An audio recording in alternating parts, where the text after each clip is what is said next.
Hero Club presents Los Ingobernables de Tokusatsu.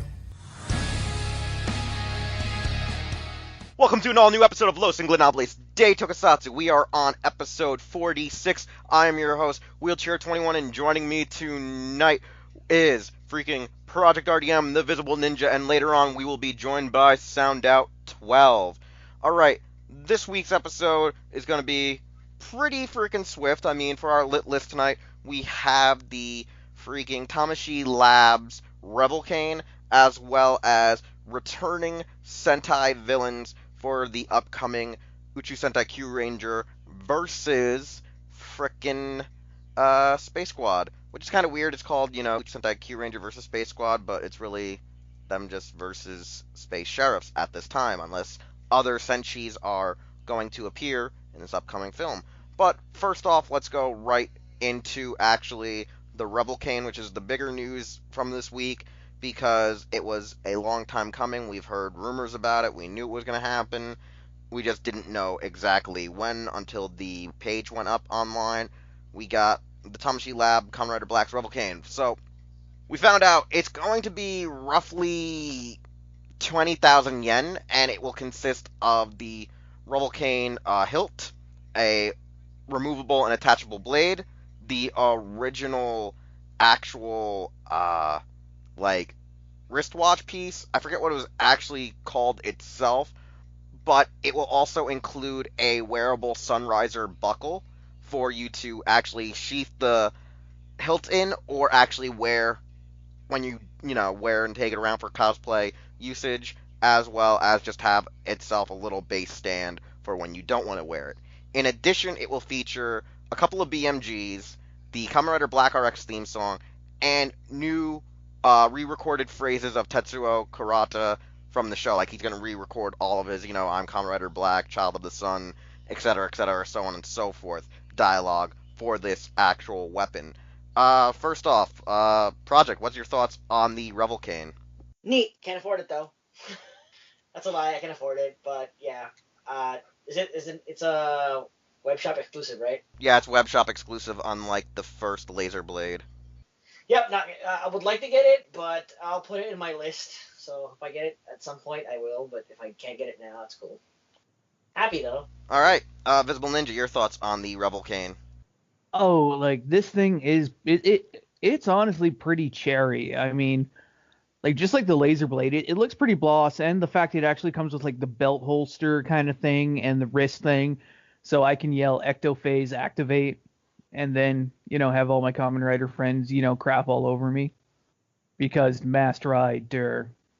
No, the funny thing is like I'm one of those guys where if it wasn't for my somewhat a nostalgia for seeing the original RX fight scenes here in America for Saban's Mask Rider, I wouldn't like Kamen Rider today, because I went out, I sought it out, and I like Black, and I like Black RX. I love the Revolcane. I like the suit for RX. It's a really nice suit, and I really just love a lot of the work that Jiro did as the suit actor for both Black and Black RX. I think the Revolcane is one of the more elegant weapons, and is like one of the true weapons of a Kamen Rider specifically for the Showa era, since only a few of them at the time actually were, given weapons. Like, what was it? Amazon was given a weapon. X had a weapon. I think Super 1 had a weapon. But, like, some of the other ones, they didn't really rely on weapons as much. So, being one of the few Showa Riders to be a weapon-oriented character is really cool, and I like it for what it is. I'm just wondering now, will they make the Bio Blade and the Voltec shooter to go along with it? That would be awesome if they did that. Was he the first rider to have multiple forms? Multiple? He's the second rider. Who's the first one? I was gonna say, it's stronger. Because well, like, what is it? Because Super 1 had the swappable gloves, but they weren't technically different forms. Yeah, Stronger was the first one to have a different weapon, like his arm, his hand. Yeah, Stronger was the first one to have a power up form, but yeah. But we're talking about multiple. Yeah, I know. So RX is the first to have multiple forms, but he's not the first to have alternate form. But nevertheless, let's move on to the April Fool's Day joke. That wasn't an April Fool's Day joke, but it was an April Fool's Day joke because of how they promoted it, where they actually show clips of the upcoming Uchu Sentai Space Squad film, but then like try to make it that it's supposed to be a new net series or net show or movie coming out about resurrected Sentai villains, but it's obviously Space Squad footage because, it features the Space Ninja Demotsuto talking about how they're going to defeat the Kyurangers, and then him resurrecting Melee, Bosco, Escape, and Juzo. And in addition, all 4 actors are set to return. That means we're getting Yuka Hirata, we're getting Mitsuru Karahashi, Misake Ayame, and Kei Hoshisogai. And so we're getting all 4 of them back for the film, and they're going to be working alongside Evil Hammy. Now, we realize, though, now, because of this little teaser that came out, most likely, Miki Hara's character is not in this film, actually, and she's temporarily being swapped out for another space ninja from Jiraiya, which is Demosuto. Because, obviously, from this thing, it's going to be he's the big bad for this film. Or he's supposed to be the equivalent to Mad Gallant was in the previous Space Squad film. But the thing about this is the fact that, they tried to make it as like a new series kind of thing that was really just them just going, hey, here's a little tease, we're turning it into an April Fool's Day joke, ha ha ha, lol. And the funniest thing about this too is there's a behind the scenes photo of Melee's actress, Yuka Hirata, right? Where behind the scenes, she doesn't look as old as she does on film. Like, on film, she looks like she's, like, an old woman, but offset, she still looks fairly young. Yeah, because I've seen photos of, like, her taking photos with, Sakurako Okubo, who's Hammy. And, since they're, the chameleons unite and shit like that. And she still looks pretty good, so.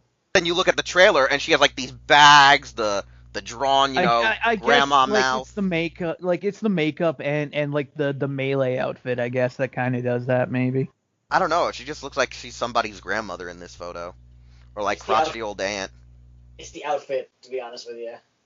Probably. And ironically, Bosco looks like he's matured more, where in the other one he looked fairly like, like Bosco looked like he was in his late teens, early 20s. This one he's like, look at me. I look like Gact in his 40s now. Look at me. Plastic surgery, Botox, etc., etc. And then, our boy Juzo here looks like he's like, became a senile old kook. Well, like, what was it? The last time we saw him was in the Kamen Rider 4 web specials as his character from Fies. And he kind of more or less looks the same as he did there. So he's definitely older, but a bit more, grizzled, I guess you could say. And more depressed because, Juzo. Yeah. Now, the one thing I find kind of funny, though, is out of all of these people returning, the only one that was, like, early leaked rumors to be true is Misake Ayame. She was the only one that they mentioned in the early leaks for this upcoming film. She's also, like, super active on her Instagram, by the way, so... I know, but that was the funny thing, is that during the leaks leading up into this film's announcement in this debut of what was going to be, Kyuranger versus Space Squad, she's one of the few names that they said was going to be in this. And now that Bosco's in this film, for a fact they're going to be like, hey, Mao, we need you to come out of the ADR booth. Okay, we need you to put your jacket on. And we need you to act like a total cunt again. So she can be Luca. Hey, man, we might see Rio, because if Melee's around, he might have to show up to kind of, get her right. Because, she's not really evil. No, they'll just bring back Geki Red, and we're just going to hear, Geki, wah, wah! Everyone's going to be like, shut up. Geki was whoa. They're going to show up, because, they're tied together.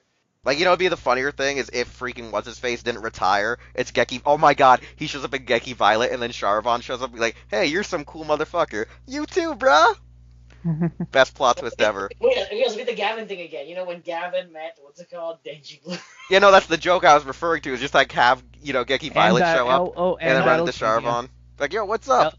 And then we just need, we also met Battlecan, yeah. Don't forget, we need to get Scheider to run into freaking Birth one day. They're like, yo, who's this sexy beast? Yo, what's up, man? How you doing? Your stash. Wait, you had a stash? and oh god, because it's funny, don't make me think of crossovers that can happen, with like new Scheider's character in the Tomika Hero series. I'm like, don't make me think of that. You're never gonna get that because Tomika Rescue sucked. I know, that's what I'm saying, because it's a Takara property, and also because it's kind of dead. So yeah. And it sucked. On the April Fool's News, Takara gets bought out by launches crossover. So yeah, Tomoka Hero, rescue Aqua. Yeah, that's a thing now that's happening. Yay! Yeah, that'd be a weird thing. It'd be funny too. It'd be actually weirder though with this movie happening is that like he brings back more Sentai villains because some people are thinking, what if he's bringing back like villains, like not just four of them, but gonna bring back more, so there's actually one to fight each of the Kyurangers when the final act occurs. But does that make all these villains really weak if they fucking start fighting all these other guys? Well, that's what happened in the Gokaiger versus Zyuohger team up. Well, the Gokaigers are a different thing altogether. Wheels can't. They're like the fuck you of a Sentai because Well, we all know the inevitable though. We all know that the Bee Crushers need to come back. Oh my god, I'm just begging. But the thing that I want them to have is that the Beat Crushers are led by Blackbeat, because that'd be like the funniest troll ever. It would.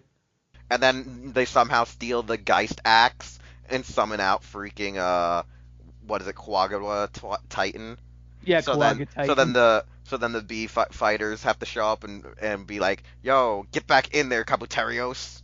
Oh my god, I would love to see both those guys fighting alongside Kireno or something like that. That'd be so cool, man. Are the suits still actually like whatever, or are they been destroyed? Because I have a bad feeling that Kabuterios and Kawagawa Titan were caught in the factory fire of 2000, 2001. The great anti-fire of 2000. I was gonna say yeah, because most of the suits from the time period I know were destroyed. Because they've had to recreate any suits they've had to use, since before like 2002, I think. That's why they're like very, very like against nowadays doing any Sentai Robos that are not super popular or iconic with either Japanese or Western cultures. Well, I mean, yeah, look at the Go Busters movie. We got new suits for Ryuseo and Daijujin and like Flash King and stuff, but other than that, like, we haven't really seen anything like that, so. Yeah, and speaking about mechas, that's actually what me and Sandra are going to be talking about. I forgot to mention that in the lit list earlier, but you'll see it on screen if you're watching it on YouTube, that we're actually doing, I guess you would say it as being a recurring discussion topic, where we're going to be talking about in a multi-piece discussion overarching multiple episodes and so on and so forth, where it's going to be about fucking, Sentai mechas, what makes them combine and go into them. But, like, yeah, we're going to be talking about, like, the source of what makes mechas cool, what makes mechas great, how they combine, what combines into them, overall aesthetics of suit to toy, whatever, whatnot. But yeah, that's what it's going to be our discussion about. I know it's slight segue off of it, of what we're talking about. I just wanted to bring that up, though, because I forgot, when I addressed the lit list early on in the show.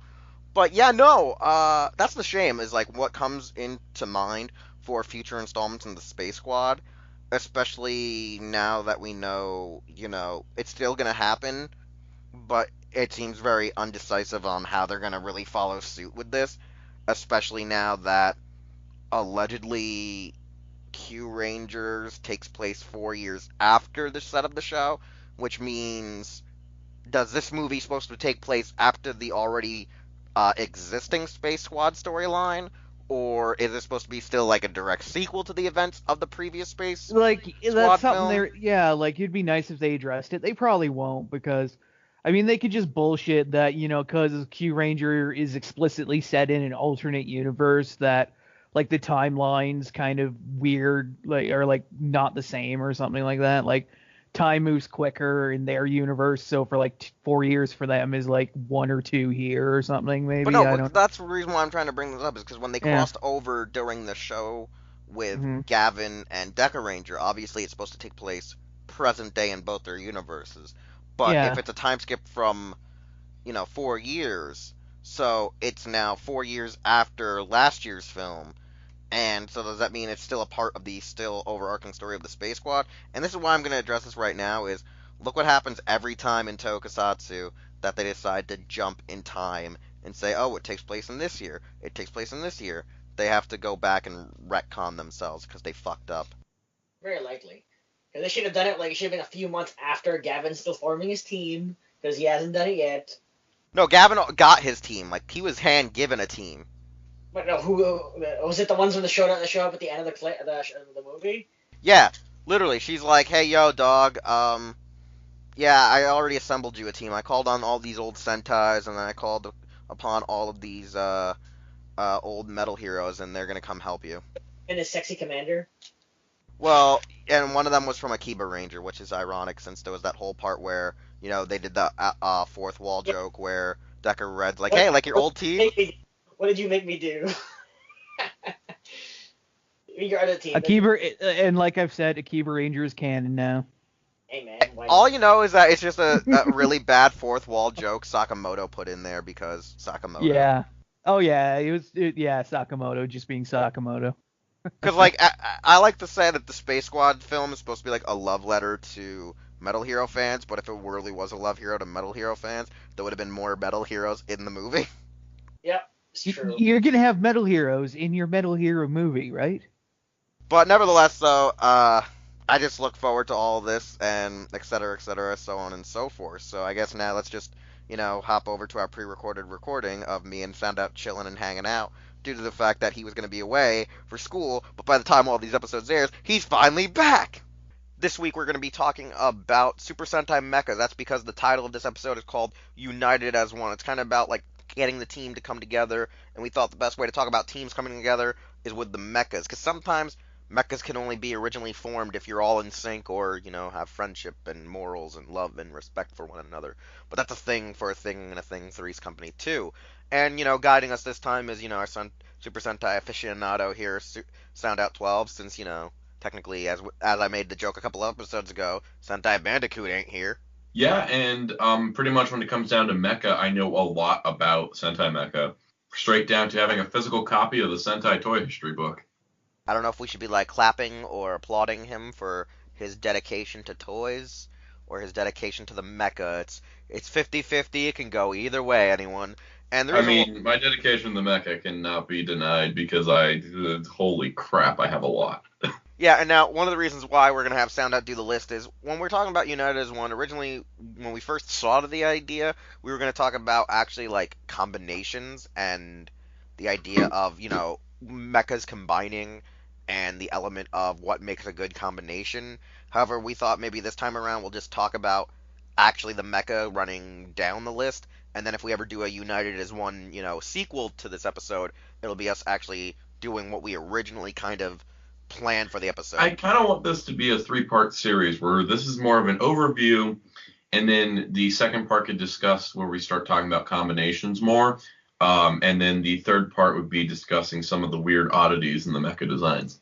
Yeah, we could always do that. And, United as One is just the title for this episode now, but we can always revisit the idea of this discussion topic for a later date as, sometimes back in the day with me and Mucha, we said we're not going to do the entire discussion here tonight. We'll split it up and we'll leave it for a later date. I think for tonight, we're going to kind of run down the entirety of Super Sentai Mecha history, starting with Battle Fever Robo and ending with Lupin Kaiser and Pat Kaiser. Oh, this is going to be fun since they haven't even shown up yet, even though by the time this episode airs, they will have. But also to that extent, none of us have owned a Battle Fever Robo or a Denji Robo, so we're based on looks alone at this point, so. Yeah, because we're going to be talking probably not just about the show representation, but possible toys too. Okay, so let's get started. 1979, Battle Fever Robo from Battle Fever J.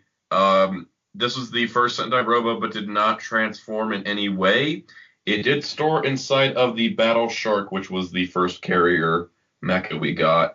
And I wish that the Soul Jigoken Battle Fever Robo would have gotten a Soul Jigoken Battle Shark to go with it, because that would have been freaking awesome. And also like $900, but still freaking awesome. So yeah, what are your thoughts on Battle Fever Robo?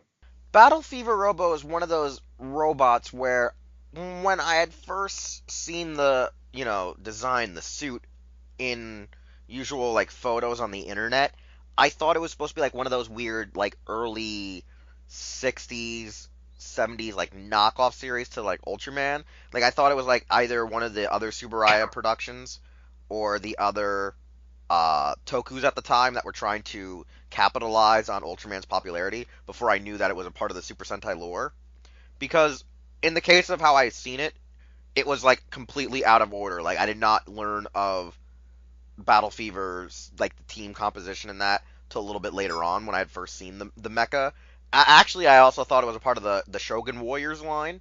You know, the part where they brought over like some of the Go Nagai and other mecha Oh, when they genres. brought over Mazinger Yeah, and Grendizer and Guy King. yeah, because the reason why I thought that at first was because I did see some of the toy, and like I say, the first show props where like I said, I thought it was one of the either non-well-known Subaraya productions or one of the other, fallen, Tatsunoko. yeah, like one of the fallen tokus of the time. Like I did not think it was directly Sentai, because when I think Sentai, I think vehicles either transforming into a robot or the robot being a singular vehicle still becoming a robot, where battle. Speaking of single vehicle becoming a robot, Denji Robo in 1980 was the first transforming Super Sentai mecha, which actually turned from a jet into a robot, and had the Denji Tiger, which was the carrier vehicle for that jet. That's kind of why. Like, I assume that most Sentai mechas all were naturally either combining vehicles or one vehicle, or a few. When I saw the first one, I just was like, what is this? I found it like kind of skeptical for some reason, especially when I Yeah, and learned, it's funny especially when I learned it that came was after the one Leopardon. Like, I think the reason Battle Fever Robo was picked to be Soul Chogokin first was because it was very simple as, hey, it's just a fighting robot, dude. Yeah, and that's kind of like really understandable.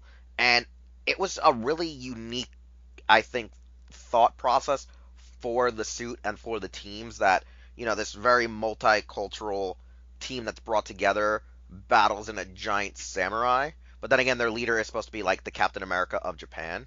Battle Japan. Yeah, so I mean, that maybe was to be more akin to he's your titular star, he's your leader, and that's why they battle in a samurai. Whereas, like, I don't know what else they could have actually made the mecha itself. Like, I do feel like it is a little weird for it being very light padding, light armored. But then again, at the time, it was probably just to be conducted for your suit actor, to move around, because maybe early designs and early concepts to make him look more robot. Like, that's the thing. Like, he does, like it is a like robot, but it doesn't look like what you would think a robot or mecha would look like. You know what I'm saying? Like, it's very Yeah. slender. It's very like almost like I said, like the Jet Jaguar effect of when Toho ripped off Ultraman, or Red Baron. That's like why I thought it was one of those other Tokus, because it just didn't feel like a normal Toei mecha. That doesn't mean I hate it, because it did inspire like some aesthetics of later mechas, like having multiple weapons, or it actually kind of, if I recall Having correctly, multiple weapons was a thing in the like 80s for Sentai that just has gone away as years have progressed. Yeah, and one thing I think it did also slightly inspire, but then again, it's also the type of inspired due to kendo and the way of the samurai, is I think it loosely inspired certain mechas on how they have to do their signature samurai slash, because what was it? The type of sword that it had for its long saber was never really replicated again outside of Shinkano. Like, Shinkano is one of the only few Sentai mechas that are, samurai based to have a very long katana. Some of the other mechas katanas never extended as long as it did, even without hitting the finisher. Eventually moving on, starting with the 1981 Sun Vulcan Robo, was where we started to get multi-components. This one had two. Ironically, the only three-member team of Sentai only had two components for its mecha. This is where the sword and shield concept came in, which is a staple in Sentai mecha design. Is every main mecha has a sword and shield aside from a few of them. Also, I gotta say, I just love Jaguar Vulcan. That thing is amazing. One of the funny things about this mecha is I really wanted to get that, what was it, that little candy toy series that came out a little while ago, where you would get your little, like, figurine in their base of the original, like, early mechas. Yeah, those were really like cool, but they got $60. stupid expensive. Yeah, like, I really wanted to They're get made by those. Mega House, which is why. Like, I really wanted to get those, but I just didn't have the money for them at the time, because I found it really unique that they were making, like, these really small, like, PVC little figurines or whatever that were about It's a kind couple of the of only inches way tall. to make like toys of the old carriers, because the old carriers were like huge. They're really big, and so to make them nowadays would be very cost prohibitive. But doing scaled models like that, I think, was the best option. I would love to get a set of them someday. Yeah, like I remember I had a couple of options. Like I had more than one occasion where I would have got them because I remember they didn't sell out immediately when they initially came out. I think it was when like Wave 2 or 3 came out that they started like Wait, so selling out. Yeah, they sold out immediately. But I remember I really wanted to have these even though I had never seen the original shows. I thought the toys for them were wonderful. I thought they were beautiful. I thought they were just great. The only thing I think that really affected me from purchasing them was mostly the price range just for the 5 pieces themselves, like the 5 little they're set like sets. $25 a piece. Yeah, because no, the entire case for the 5, I remember seeing it, the price was like 4,000 yen for the entire case of 5. No Oh yeah. dummies. It was like five. It was like 5,000 Now for they 5. run 25 a piece. Yeah, a piece. Well, talking about Goggle 5 Robo, I think Goggle 5 Robo is one of the ones where the multiple weapon thing started to go away because after this, it's pretty much just sword and shield for everybody.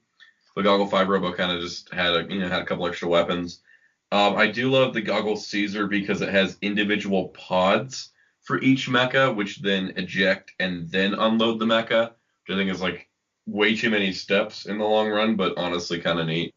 This is the Plus, you funny. can store the weapons for Goggle Robo inside the mouth kind of area for Goggle Caesar. This is gonna sound funny, but when I saw the Goggle 5's mecha, I thought this was a step back from the Sun Vulcan mecha in some regards. Like I thought It it is.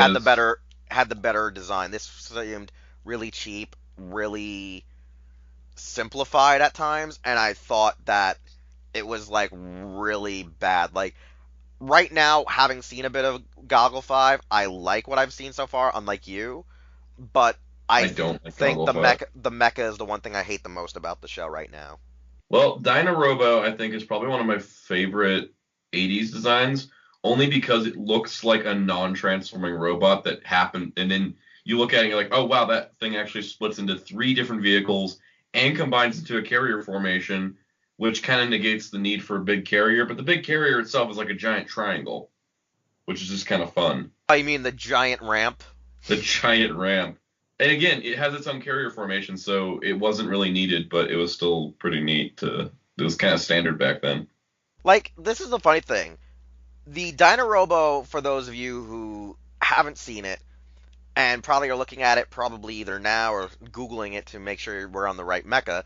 The thing about it is this thing It looks like. also looks almost exactly like Change Robo. Well, I was about to say before we get to Change Man or whatever was that this is the funny thing, and you're gonna laugh. I think this is like if Sun Vulcan and Goggle Five's Robo like made a love child, like right here. Like it has like a similar body to Sun Vulcan's in some regards, mostly because of the color palette is heavily blue oriented, and then it Hmm. has like the pinhead like we had with Goggle Five. Now the what is it? The actual vehicle formation, it has one.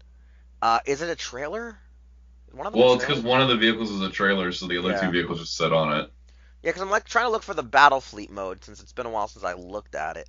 And Imagine Carrigator holding Burka and Gunford. oh, so then That's nothing, literally all it nothing is. too It's just, special. Okay. you know what is special is Bio Robo. I love that it's black, white, and red because it's just not a color scheme you get in main Sentai Mecha.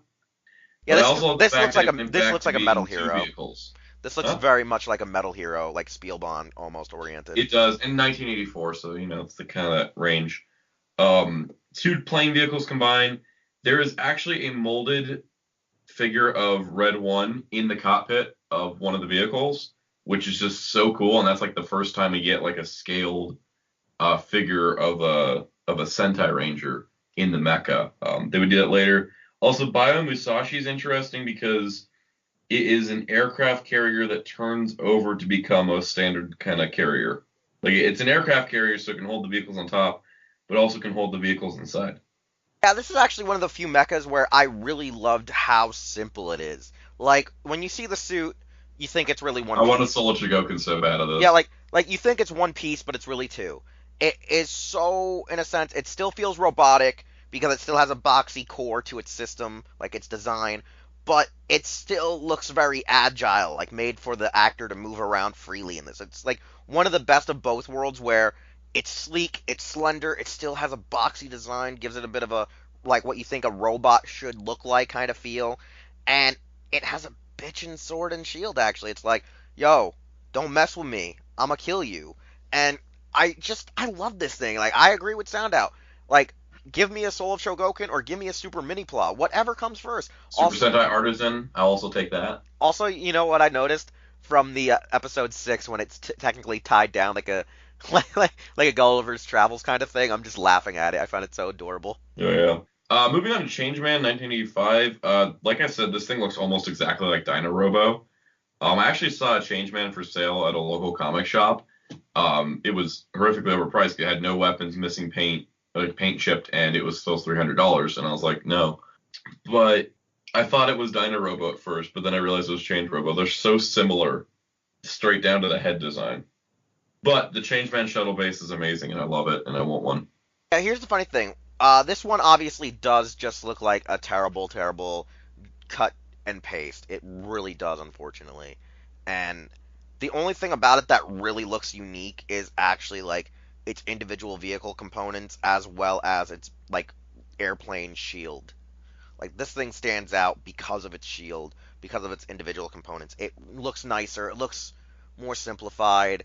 It doesn't look it like while it looks lazy, it doesn't feel too lazy in some regards either. So it's like it's hard to debate, which is the worst, its predecessor or this one.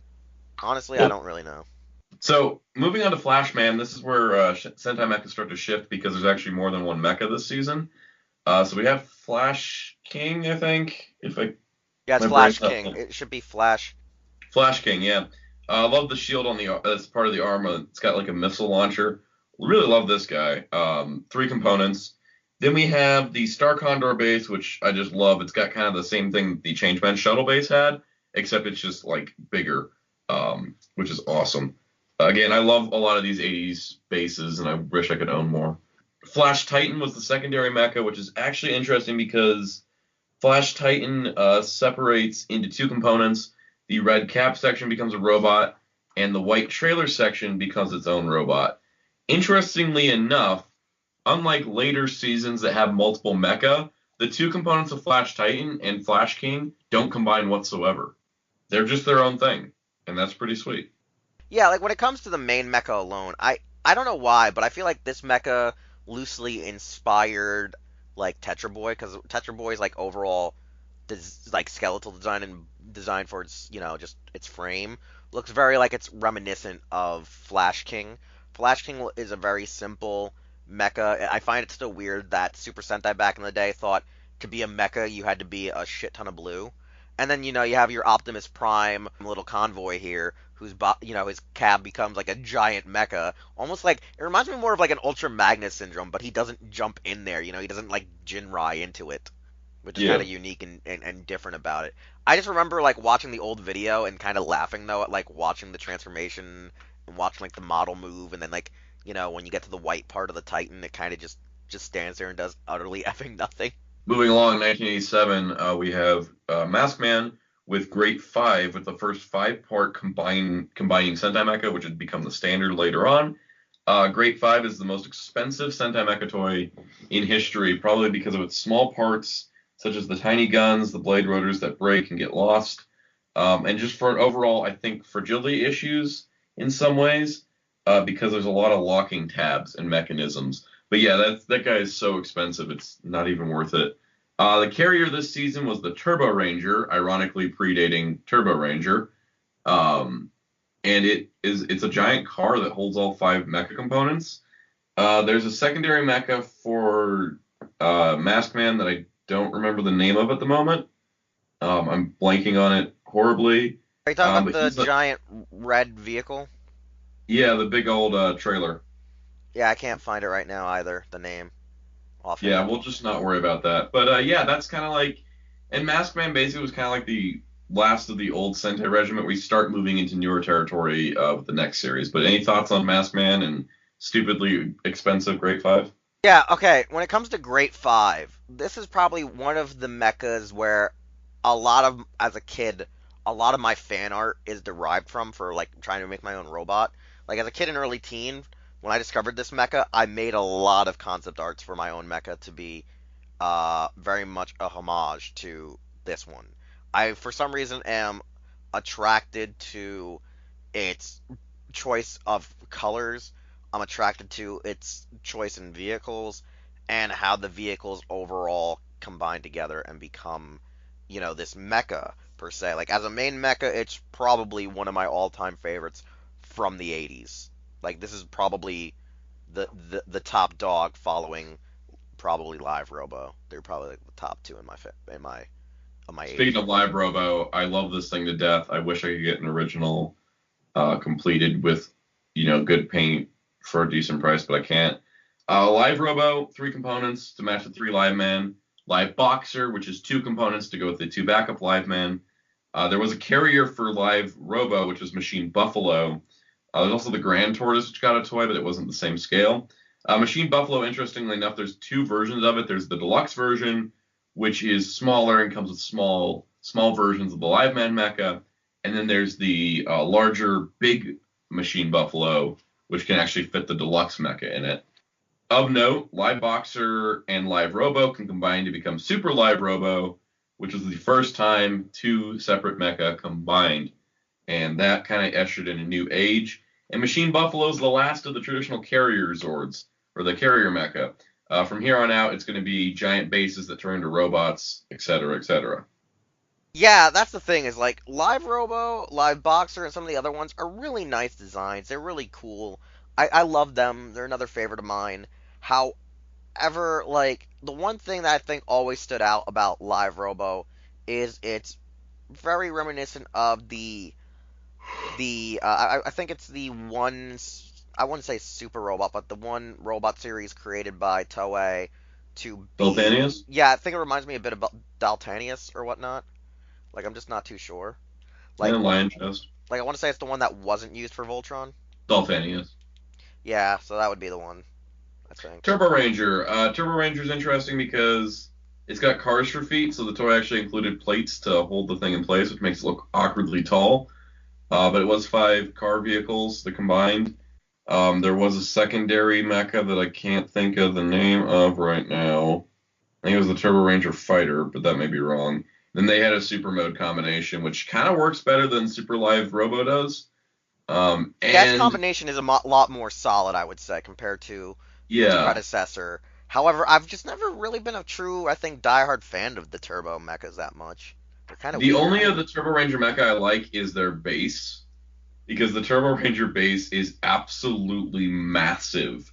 The toy is probably it's a toss up between this and Max Magma for like largest Sentai mecha, single Sentai mecha ever, but this thing is huge.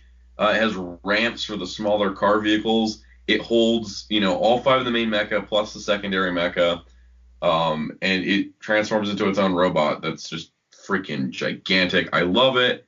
Again, I wish I could own it, but I am not a millionaire, so that's not happening anytime soon. Moving on to 5-Man. I love 5-Man as a show. Interestingly enough, a series called 5-Man only features a 3-part mecha, but since the pairings of the siblings kind of worked out, there's also carrier formation they didn't use too much, which kind of turns the jet into a truck, and then the other 2 vehicles become a trailer. I do like how 5 Robo has a sword that actually splits into 2 parts. It's actually kind of neat. Star 5 is the other mecha for the series, which is a jet that turns into a robot. They combine to become Super 5 Robo.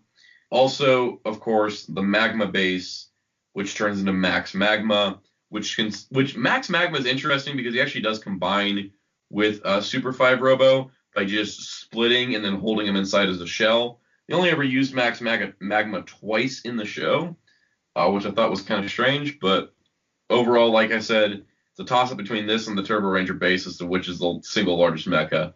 I would love to get a set of 5-man mecha. I really like them a whole lot, especially Max Magma. It says right now, I actually prefer like the specific pieces of Super Flash Robo, Super 5 Robo. I prefer Super 5 Robo actually combined. Their individual parts, I'm not too keen on. Like I prefer them combined. I don't know why. They look really immaculate. They look very beautiful. They look just like a real combination of a robot that you don't expect. Like you're really like, oh hey, this is a combo, and you're like, oh crap, this actually works off because like you kind of see how the parts mix in well with one another. Like they don't really, Yeah. you know, obviously stand out too much like some other mechas have done in the past. Like there's a few out there that do stand the hell out, and you're Speaking like, of not oh, standing out, Jetman. oh yeah, Jetman.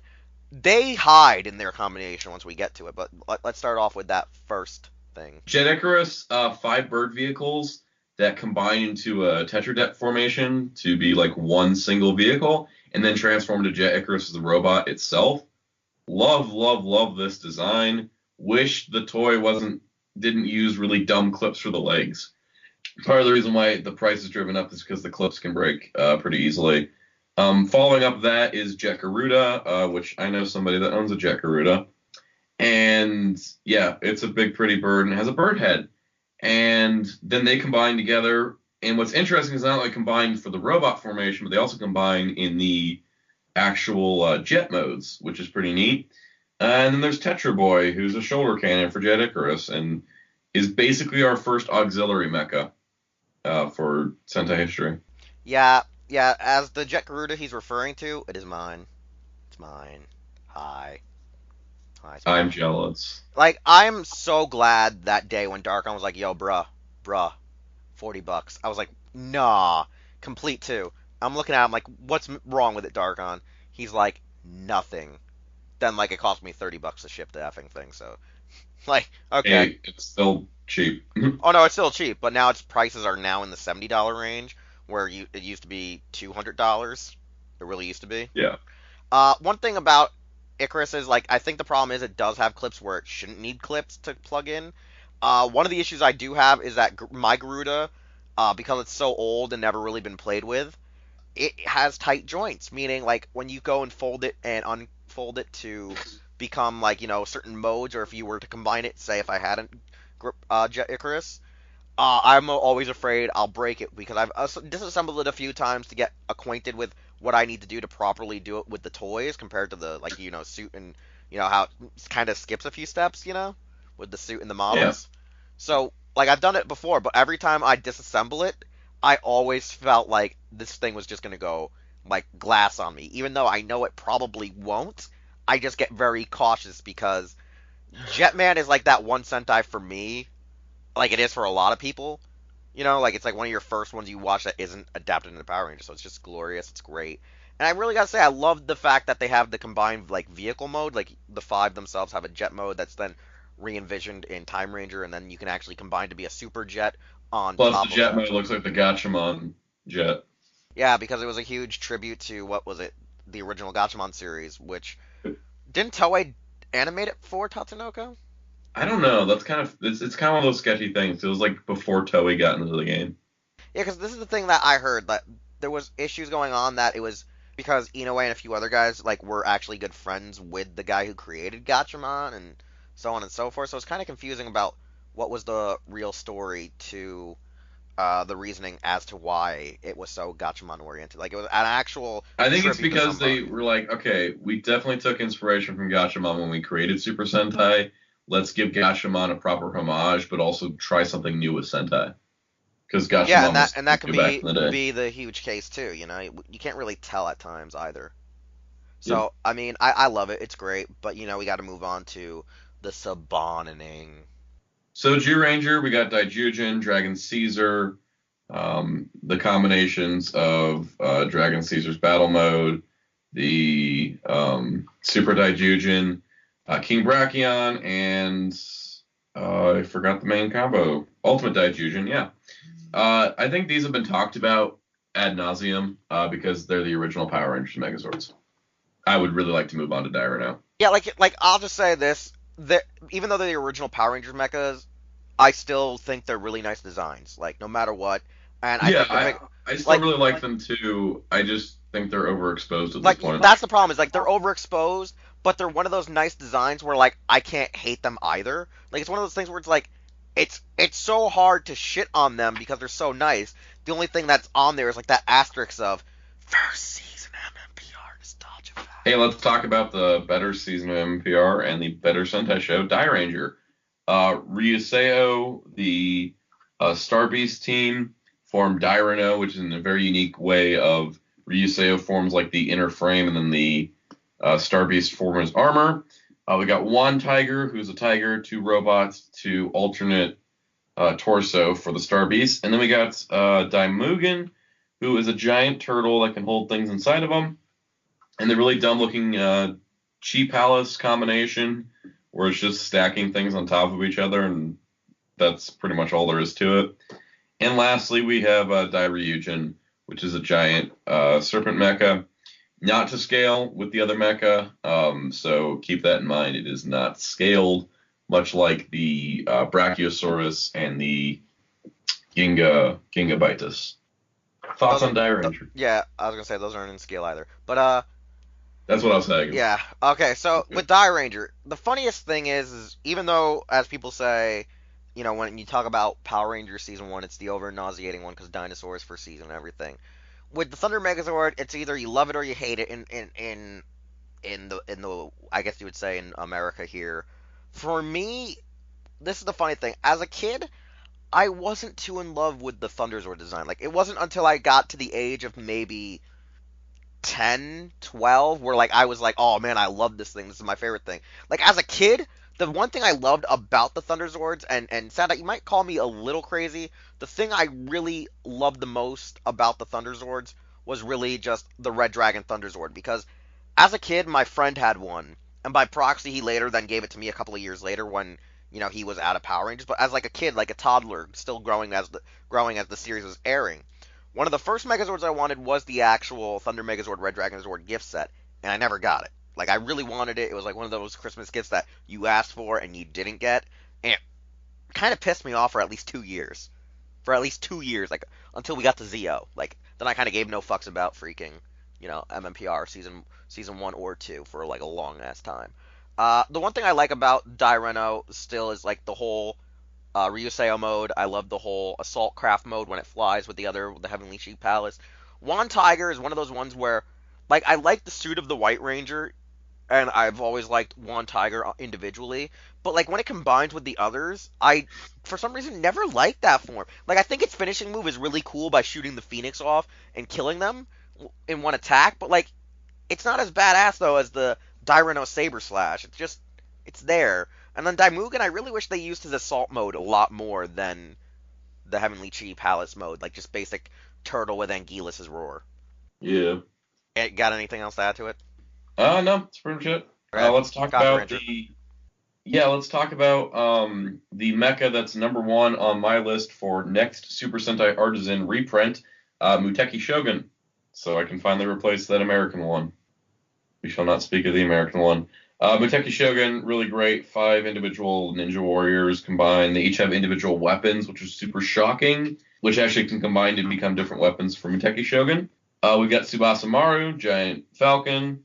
We have Kakure Daishogun, which is 5 animals that combine together with the red ape having individual swords. Of course, Tsubasa Maru can combine with both Muteki Shogun and Kakure Daishogun. We also have Ninja Man was released in the mecha line, despite not technically being a mecha, but just an ally. But since he does transform, he kind of counts. And then there's also the Juso fighters, which were smaller, more maneuverable versions of the Muteki Shogun components. Oh, are you going to talk about what you like, or you want me to go first? I kind of already mentioned that, so this is what I liked. Oh, okay, because I was going to say you just, like, went in order. Yeah, I go in order and kind of give thoughts if I have them. Okay, so this is what I'm going to say right now. When it comes to Season 3, these are the ones where I actually first got them as a kid, like the American toys. For me, when I was first, like, you know, like my first initial year or two when I had the Shogun Megazord, and because I didn't really see that season syndicated that well often, Season 3 was one of those really bad syndicated seasons, unlike Season 1 and 2, where I rarely saw any episodes of it.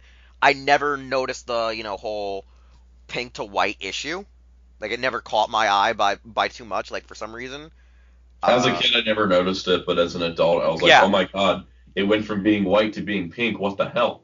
Like, the thing that made me notice it was actually, like, the Jusho fighters were white all the time, because I remembered the Jusho fighters more than I remembered the actual Muteki Shogun thing, so I thought Muteki actually had a pink arm, and the Jusho fighters were just white because, of the Alien Rangers, which were something I could always remember. It also doesn't help that I was always trying to find the Jusho fighters as a kid because I thought they were like the most badass, awesome things, like the actual limbs of the Shogun Megazord, which I've always wanted articulation to, all of them. And then for the Ninja Megazord, since they went out of order with the Megazord releases, that is the first actual Megazord I remember getting as a kid. It's always been my favorite. It's one of those items where like for years I've had it out on my bookshelf because it's the first one my dad got for me, and it's the first one I've like really played with a lot the most until we got to actually, ironically, like Turbo. I would say I think I played with the Turbo Megazord the most after that, but uh. I love it. I love Kakurai Daishogun. I think the only thing I didn't like as a kid was I didn't understand why pink was the head, or I should say white, until I went and saw Kakuranger and saw, oh, that's why, because she's technically their leader and the red's the right hand guy, yada yada yada, so on and so forth. And I gotta say, And Tsubasa, Ninja Black was just the crotch and yeah, leg. but that's probably because He Kosogi. held up the whole team. I was gonna say because Kosogi had to hold the whole team, exactly. The one thing I think I like the most though is really Tsubasa Maru as the cannon shoulder mounted things for Muteki Shogun. The wings for Kakurai Daishogun look cool and great and works good with the Power Rangers storyline of the six Rangers. But when you look at how it's freaking badass cannons on Muteki, you're just like, damn, you sexy, and that's why the Shogun Ultra Zord looks amazing. All right, I love that thing, and I will buy a legacy version as long as it's goddamn white. If not, then I have to be like sound out and spend like $300 on the artisan. Yeah, I really want an artisan.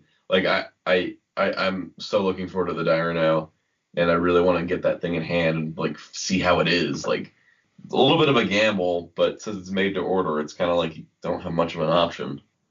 Either you order it or you don't get it. Period. All right, next. O-Ranger, my least favorite Sentai, but has some really great mecha. O-Ranger Robo is really interesting in that it's a combination of different, animals and Mythologies and societies. yeah, and then the different helmets represent different things and have different powers, which I think is great. I love its sword design as well. O-Puncher is pretty straightforward. It's a boxing robot. They combine to form Super O-Ranger Robo. Doesn't sound right. Anyways, they form a combination. There's the O Blocker, and O Blocker is the 5 individual fighters, which are the geometric shapes that stack together. I love the transformation sequence where they all fly up, turn into their components, and then just drop, and the whole thing comes together. God, it's so cool. I love the double blades because we don't get that in Sentai very often. Since O-Rangers Toyland was popular, despite the show not being, they kept going and they added the Tackle Boy, which is just a short little robot dude that turns into a wheel. The toy itself actually auto-transformed when it fell over, which I thought was neat. There was Gun Majin, once again, not a mecha, but an ally. Really cool diecast key, though. King Parametres is the big guy of the series. He can hold either O-Ranger Robo or O-Blocker, as well as O-Puncher being part of his combinations. Interestingly enough, the toy could form, King Paramiter standing formation by itself.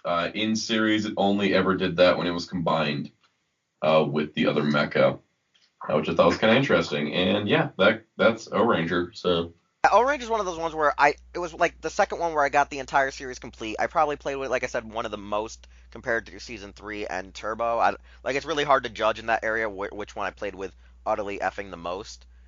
And the thing about it is what I tend to like about Zeo is at first I liked the original Zeo Megazord because of the helmet gimmick. That was something that I always really loved, was just the optional helmets, which one of mine is now broken and I need to replace because the PVC rubber wore out over time. And then with the Red Puncher, I understood why it was battery gimmick as I got older because of the automated cannon thing for when it combines to become Super O Robo or the Super Zeo Megazord or whatever you want to call it, or whatever it was that the Zeo Mega Battlezord. I understood it later on as I got older. As a kid, I thought it was gonna have like a lot. I actually thought it was gonna have articulation for some stupid reason, because as a kid you think stupid shit like that. Because the show, it was like one of my favorite suits on show when it came out. It started beating the shit out of the mechas and then shooting it to death. Found it amazing. Oh, Blocker. Okay.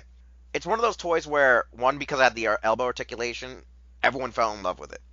It had the dual swords, everyone fell in love with that. The individual pieces, like the Shogun Megazord, everyone fell in love with that. The only issue I had was, like everything, I want articulation. So if we ever get a, Legacy Megazord or a Super Sentai Artisan, I hope we get some like elbow articulation to their individual robot forms. That's all I really want. At least Yeah. the elbows really need it because you can't really do I anything think with I their think we legs. can get elbows on every one of them except for pink. Since pink are the connectors for the feet, they kind of need to be solid. Yeah, exactly. I understand what you're talking about. And King Parameter is probably like my favorite Ultrazord because of its two variations. No Ultrazord, I think, actually has actual vehicle like alterations like that. Like someone could say, "Oh, the Rhino Steel Megazord," but it's still in Rhino mode. Whereas this one, it goes from a battle fleet like cruiser to standing up and to being an actual robot, which is why I think it's one of my all-time favorite Ultrazord combinations. I absolutely love it, and I'm so happy that I got a actual King Pyramiter for like $60. All right, let's go to Car Ranger. Car Ranger, RV Robo, 5 cars combined together. I love this so much. I love Car Ranger. Then we got Siren Derp, which is Siren Derp and Robo Racer, really hard to find nowadays. Siren Derp as a toy is neat because it comes with a whistle that Signal Man would use to summon his mecha. And actually, you can use the whistle to activate the lights and sounds since they're sound activated.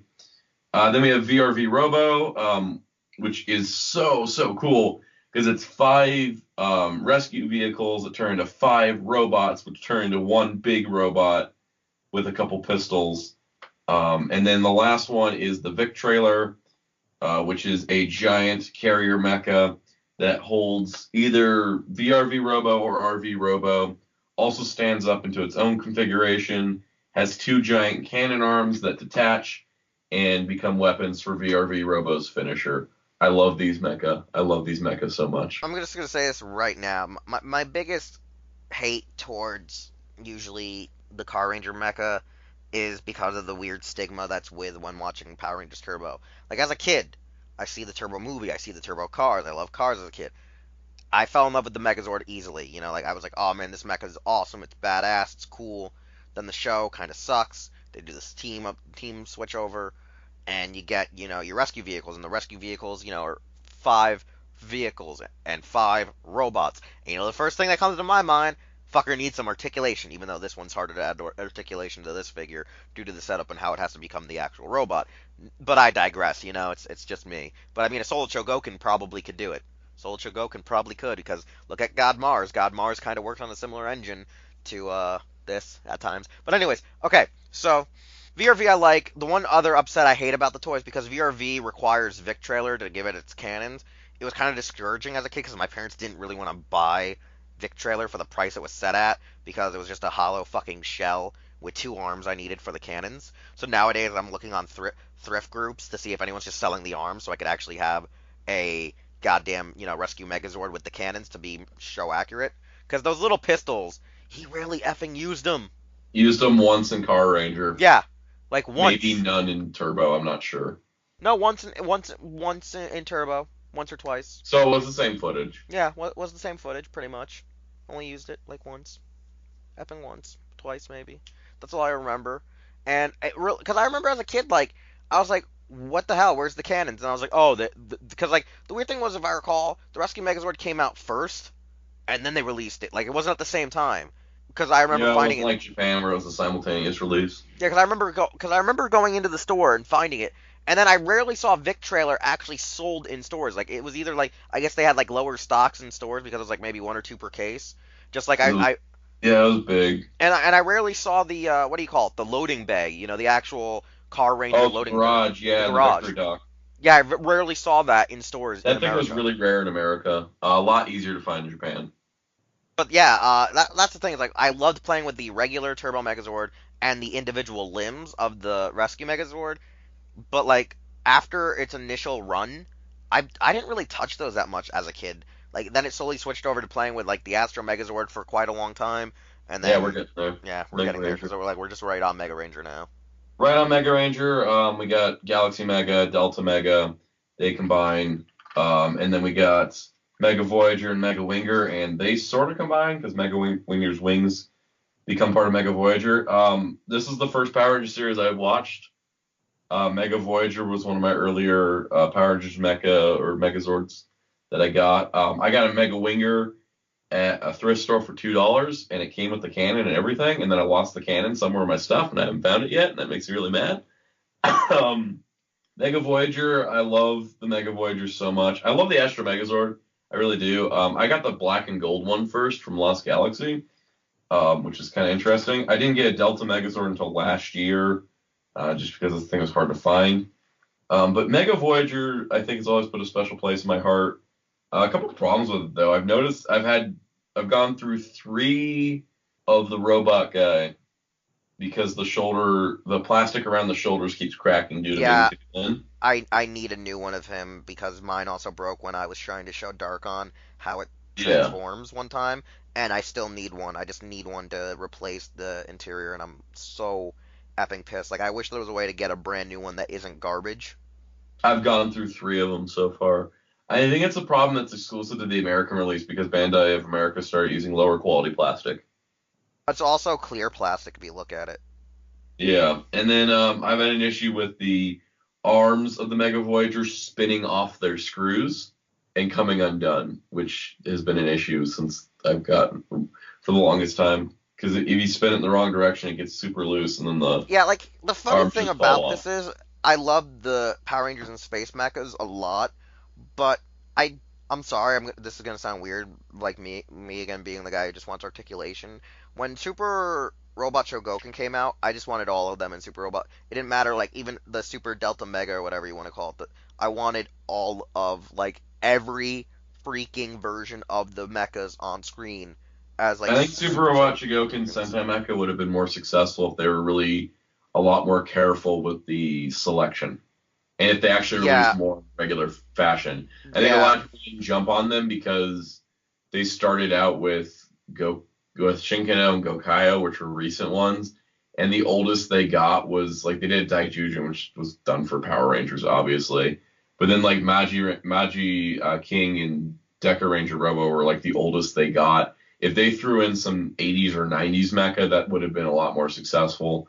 And then just in general, I think if they released more quicker, like, it was months between releases, so people were like, is this a line that's going to continue? Like, what's the point of getting invested now?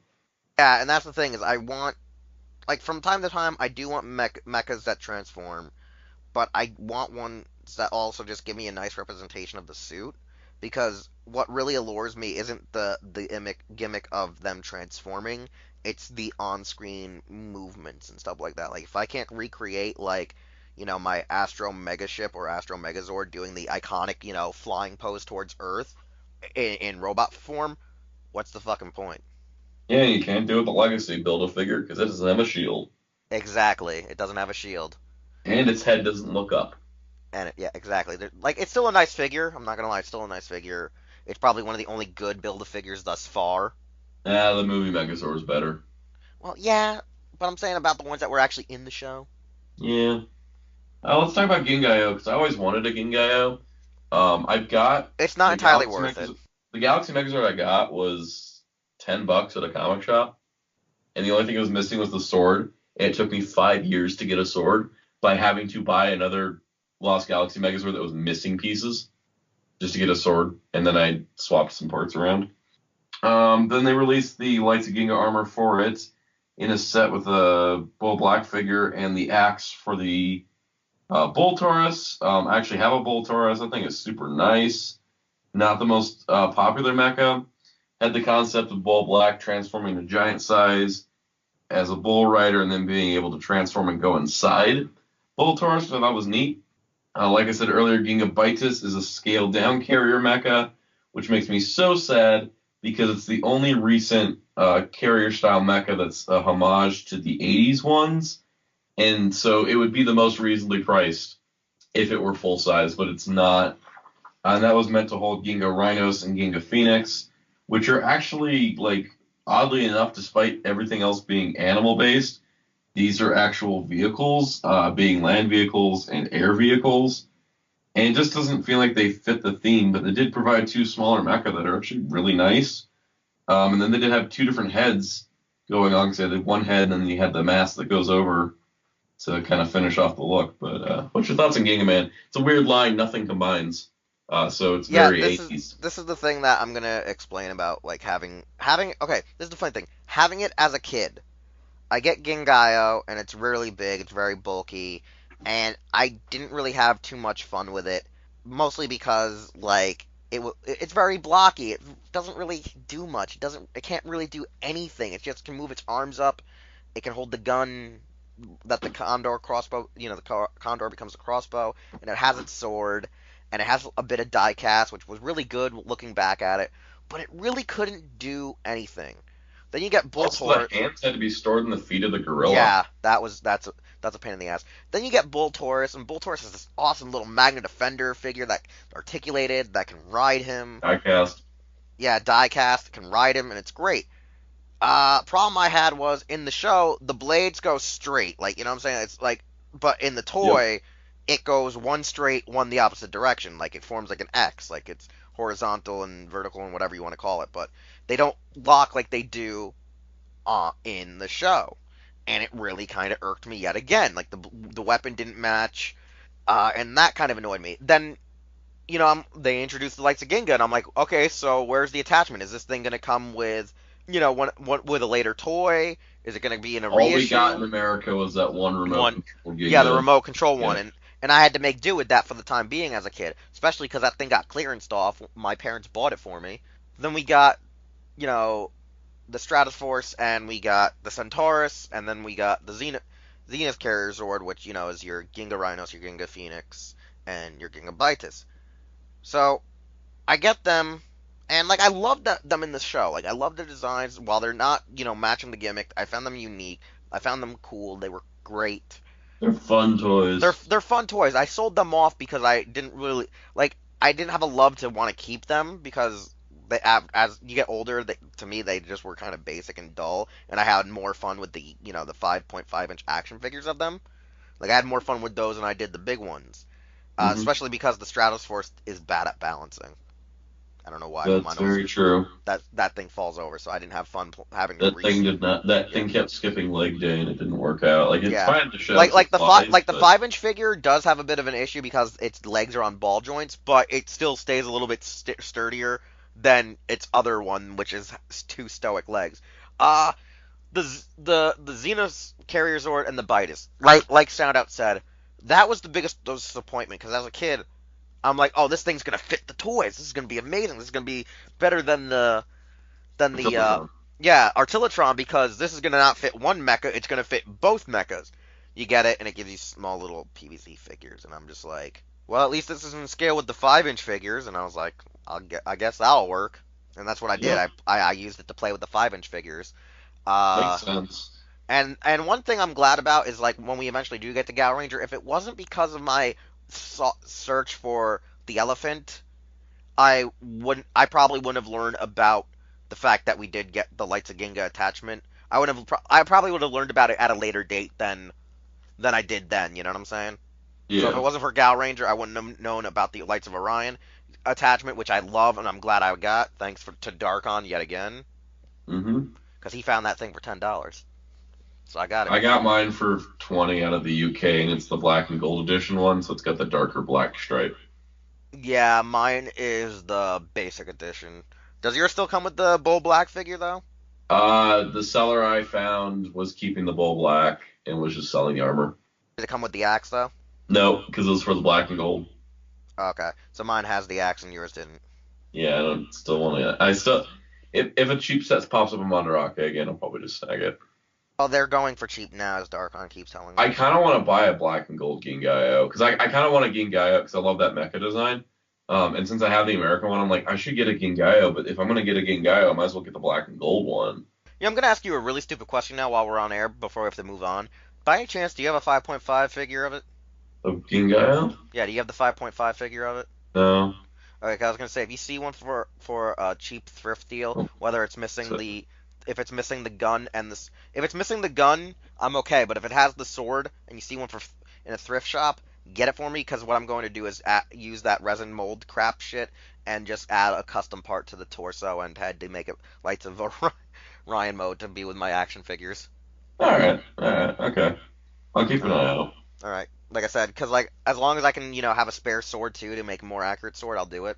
Part of me also wants to like rip that thing apart and add gunpla parts to it to give it more articulation. I'll talk about that on another day.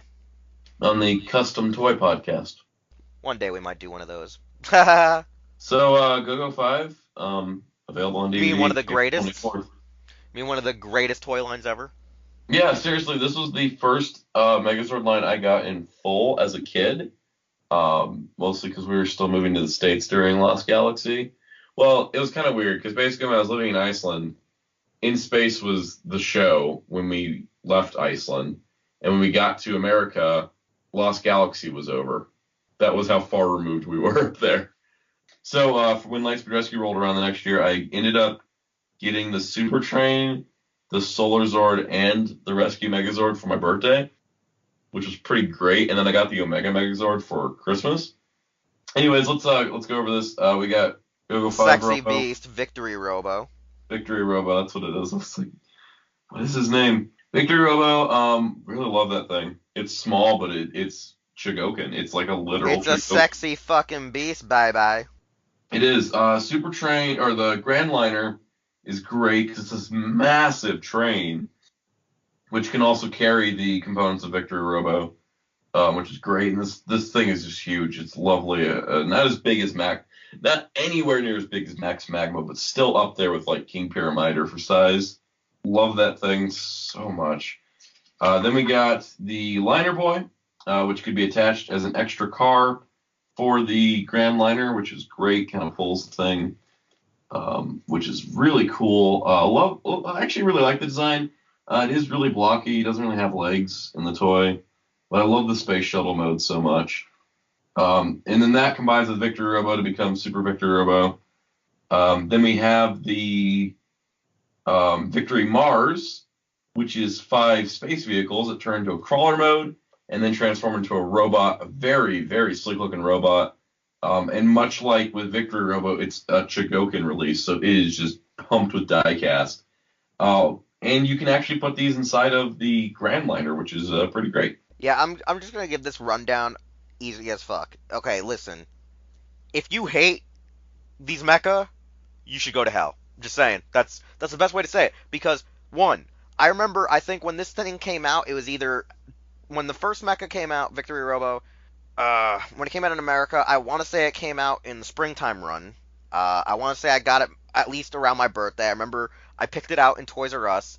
The way I got it was that my mom had given me money to go out because what was going on was like my babysitter at the time wanted to go visit a friend of theirs that was in the hospital and was also wanting to take me out on my birthday while my mom had to work that because she had a weird thing where she had to go to an overnight business meeting. So like by the time well, not overnight, but she'd be at a business meeting in another area. So by the time she'd get home, it'd be like 9 o'clock at night.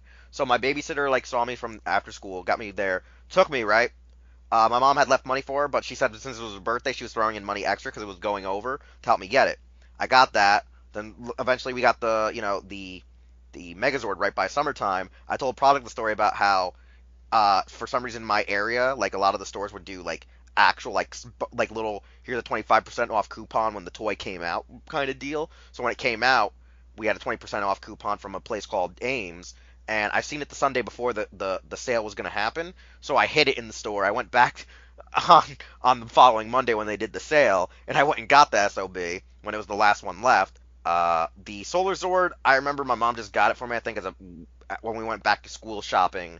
And then the Omega Megazord was like that one last gift on Christmas I opened up, where like my mom literally forgot she had gotten it for me, and literally forgot where she put it in the Christmas haul, like the packages. So like when other relatives were going through, my package ended up getting stuck in one of my aunt's, piles of how they, sort the gifts under the tree. So, like, I literally thought I was gypped out of that toy for that Christmas, and it was the last effing toy. So, I mean, like, if you hate Go-Go 5, you're probably part of the Sima family, and I should kill you. Yep, sounds about right. Timeranger? Oh, God. It's one of those weird, I love it, I hate it. It's like, I'm glad I got... Let's talk about Provider Base, and I love Provider Base because it's the best one! Very, very good. I love the Robo itself. I love the transport base, the time gate. Just love it. I hate that it's super big and I don't have space for it, but I love owning it. Let me just say the only thing I really hate. The only thing I hate about the basic 3 is, 1, Time Shadow breaks very easily. 2, Yeah, VREX, QREX breaks very fucking easily. And it's not the exterior, it's the interior. It's the motors. So it makes it hard to really love that toy. And the only toy that's really good is Time Robo. Time Robo doesn't really break on you, but it just doesn't look nice that either compared to how it does in the show. It's a little back heavy if it's in mode A. If it's in mode B, you don't have a weapon if you're in America. You have to buy the weapon from Japan to complete it for mode B, and it's, it doesn't stand up well either. And it's kind of a mess. The only thing I like it for is its gamma mode, and if I had the goddamn provider. And that would be the only reason why I would have kept the fucking toys in the first place. Yeah. Okay, that's probably the problem. Timeranger, great show, great mechas. As toys, provider base is the best one. Pretty much sounds about right, yeah. I love the VRX though. Anyways, moving on. I think that this would probably be a great stopping point because we're about to hit Gaoranger, and that is its own podcast. Yeah, you got Gaoranger and Forward, where we got gimmicks, so maybe we could hold that off for another day. I think we'll save that for a later podcast. We literally went from the original mecha all the way to the year 2000. We'll save the Gaoranger, the gimmicks for another show. 6 pages in this book. Yeah, we're already on an hour-long tirade. If we go any further for the next 15 Sentais, Yeah, and then on top of that, Hurricaneger has weapons. Yeah, so it's a good way to cut off. We're already an hour in, guys. This is just an hour. And so it'll make me cry when the Brachio page comes up and I see that beautiful Prancer prototype. So big size Brachio. So let's just say this right now. You're not going to get this as an immediate sequel where we're going to go right into Gaoranger. You're going to get this episode in a couple of weeks, not immediately right now. We're going to have this episode down the road for you. We'll have it planned out. It'll be nice. It'll be great. You'll all love it. We'll love it. You'll love it. You'll hate us for delaying it.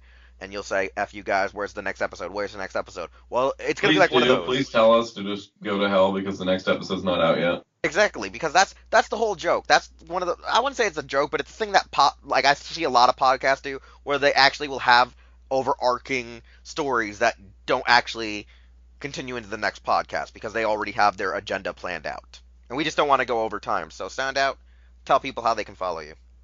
You can follow me on SoundOut12 on Twitter and on YouTube. I've reviewed a lot of Sentai toys on YouTube over the years.